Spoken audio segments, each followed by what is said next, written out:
Artificial intelligence or AI, you hear this word everywhere today. In this video, let's understand what AI actually means in very simple words.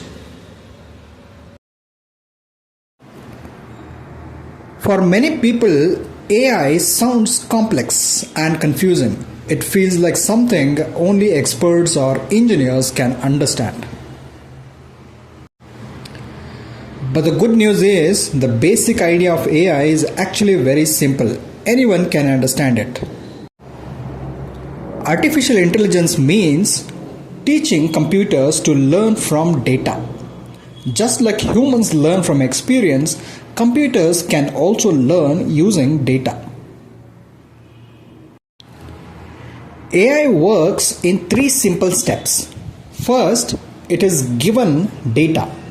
Then it finds patterns in that data, and finally it uses those patterns to make decisions. AI is already a part of our everyday life.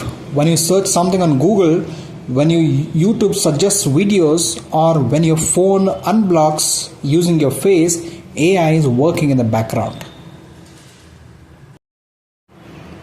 One important thing to remember is this: AI does not think or feel like humans. It only follows patterns and rules based on data. The more data an AI system gets, the better it learns.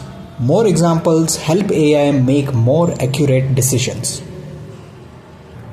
So let's quickly recap. AI learns using data, finds patterns, and then makes decisions. If you are new to computers or artificial intelligence, this channel explains everything from scratch, step by step. Thanks for watching.